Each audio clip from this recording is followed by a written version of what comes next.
Kagulat word, minsan sa dami ng mga kwento sa mundo ng basketball, may isa talagang tumatayo hindi lang dahil sa galing kundi dahil sa tibay ng paninindigan.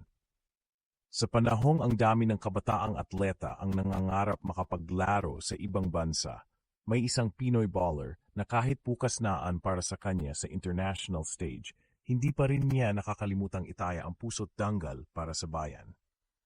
Ito ang kwento ni Kevin Quiambao, ang homegrown pride ng Muntinlupa, ang UAAP MVP ng De La Salle, ang rising star ng KBL's Goyang Sono Sky Gunners, at higit sa lahat, ang batang hindi kailanman tatalikod sa Gilas Pilipinas. Noong una, tila isang kwento lang batang nangarap si Kevin, mula Muntinlupa, dumaan sa masinsinang training, pumida sa UAAP, at unti-unting gumawa ng pangalan sa local scene. Pero ang totoo, hindi ordinaryo ang pag-angat niya. Sa UAAP pa lang, kitang-kita na ang kakaibang basketball IQ at leadership ni Kevin.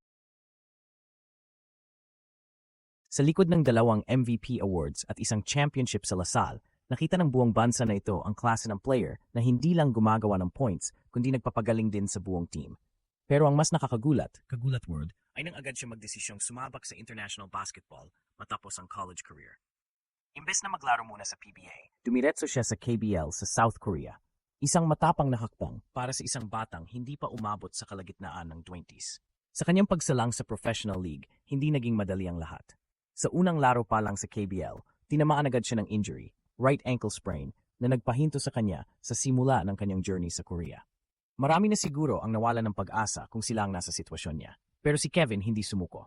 Bumangon, nag-rehab, nagtrabaho ng doble, at bumalik sa court para ipakita kung bakit siya kinuha ng Goyang Sono. At sa 23 games na kanyang nilaro, grabe ang pinakita niya. Kagulat world, 60.9 points, 6.3 rebounds, 3.9 assists, at 3 steals per game ang nilista niya.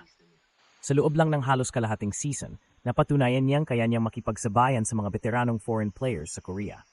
Umabot pa nga sa punto na nag-viral ang laro niya noong nagbuhos siya ng 31 points at 11 rebounds kontra Wonju Dongbu Promi. Ilang araw lang ang pagitan, umiscore naman siya ng 12 points, pero may kasamang 18 assists at 8 rebounds kontra Jeonju KC Aegis. Isang stat line na bihirang-bihira sa mga import. Ibang klase talaga, kagulat world. Kaya hindi na rin nakapagtataka na agad siyang inalok ng panibagong kontrata. 3-year extension agad mula sa Goyang Sono. Patunay na hindi lang siya pansamantalang player, kundi isa sa mga tinitingala ng team para sa inahari. Pero kahit may stable na career sa KBL, kahit nasa international spotlight na siya, meron pa ring mas malaki sa lahat ng ito para kay Kevin, ang Gilas Pilipinas. Sa gitna ng lahat ng offers, including a shocking naturalization proposal mula sa United Arab Emirates para isama siya sa kanilang national team. Isang sagot lang ang meron siya. Hinding-hindi niya ipagpapalit ang Pilipinas. Always ako sa Gilas, sabi niya mismo. Never kong ipagpapalit ang Gilas sa kahit anong team. Hindi mo maririnig yan basta-basta sa kahit sinong player na may oportunidad na makuha ang mas malaking kita, exposure at career advancement sa ibang bansa. Pero para kay Kevin, mas mahalaga pa rin ang karangalan ng paglalaro para sa bayan kaysa sa kahit anong offer sa mundo. Hindi lang salita ang pinanghawakan ni Kevin. Kasalukuyan siyang naghahanda para sa upcoming tournaments ng Gilas. Una na rito ang 2025 FIBA Asia Cup ngayong darating na Agosto at ang 2027 FIBA World Cup qualifiers na magsisimula sa Nobyembre. Sa kabila ng kanyang commitment sa Goyang Sono, tinitiyak niyang palaging may puwang ang Gilas sa schedule niya. Sa mga panahong maraming players ang nagbaback out, umaatras o hinihintay lang ang tawag si Kevin, kahit may injury history, kahit may ongoing na kontrata sa abroad, ay nagsasabing Gilas muna. Kagulat word, yan ang klase ng loyalty na bihira na natin makita ngayon. Ngayon, habang off-season sa KBL, hindi nagpahinga si Kevin. Hindi rin siya umuwi para lang mag-relax. Sa halip, lilipad siya papuntang Estados Unidos para sa isang matinding training camp. Ang layunin, may paghanda ang sarili para sa pinakamalaking pangarap ng sinumang basketball player, ang makapasok sa NBA. Pero ang mas nakakagulat dito, kagulat word, ay hindi niya ginagawa ito para lang sa sarili. Alam ni Kevin na kung siya'y magtatagumpay at makarating sa NBA bilang unang tunay na homegrown Pinoy, hindi lang pangalan niya ang dala niya, kundi ang buong bansa. Hindi siya produkto ng Amerika, hindi siya galing sa NCAA o sa US college system. Siya ay produkto ng kalye, ng UAAP, ng Gilas, ng Pilipinas. Kaya bawat araw ng ensayo sa States, bawat pagpiga ng pawis, bawat push-up, sprint at shooting drill, lahat yun ay may bit-bit na bandila ng Pilipinas. Dahil ang tagumpay niya ay tagumpay nating lahat. At ang kwento niya, hindi lang tungkol sa isang batang nagka-injury at bumangon. Hindi lang tungkol sa isang player na may mataas na stats. Ito ay kwento ng puso, kwento ng pagiging makabayan, kwento ng paninindigan sa gitna ng tukso ng mas malaking pera at mas malalaking pangalan. Kwento ng isang Kevin Kiambao na hindi lang basta gumulantang sa KBL, kundi gumulantang sa buong mundo ng basketball dahil sa kanyang prinsipyo. Kaya naman kagulat word, sa bawat patang nangangarap, sa bawat player na nagdadalawang isip kung saan sila dapat lumaban, sana marinig niyo ang boses ni Kevin. Sana makita niyo ang halimbawa niya. Hindi masamang mangarap sa ibang bansa. Pero huwag sana nating kalimutan kung saan tayo galing. Dahil gaya ng sinasabi ng marami, madaling makalimot kapag nasa taas ka na.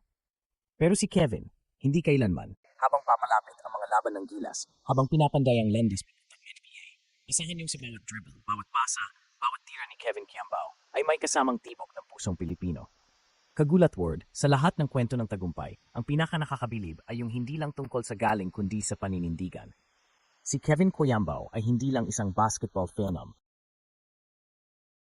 Isa siyang simbolo ng bagong henerasyon ng mga atleta na hindi nakakalimot kung sino sila at kung saan sila galing.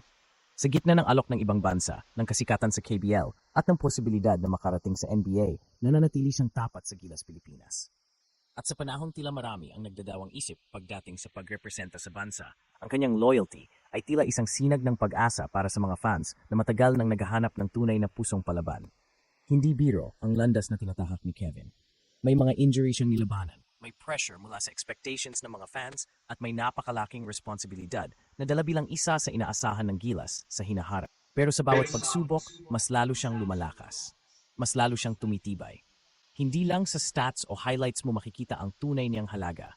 Makikita mo ito sa dedikasyon niyang itaas ang bandera ng Pilipinas saan mang panig ng mundo siya makarating.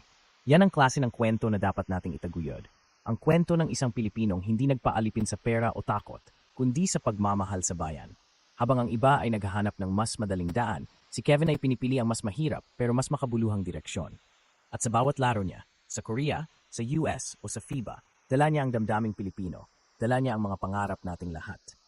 Kagulat world, darating ang panahon na baka marinig natin ang pangalan ni Kevin Kiambao sa NBA draft.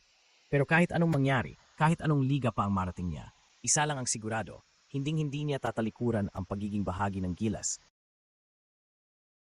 At hinding-hindi niya ipagpapalit ang pagiging Pilipino. Sana hindi lang kayo na-inspire, sana nabuhayan din kayo ng tiwala. Dahil habang may mga tulad ni Kevin Kiambao na nagsusulong ng dangal at puso para sa Pilipinas, hindi kailanman mawawala ang liwanag ng pag-asa sa ating basketball scene. Abangan natin ang mga susunod niyang hakbang, suportahan natin siya. At higit sa lahat, ipagmalaki natin na sa bawat gulat na dala niya sa mundo, ay may kasamang sigaw mula sa puso ng bawat kagulat world. Para sa gilas, para sa bayan.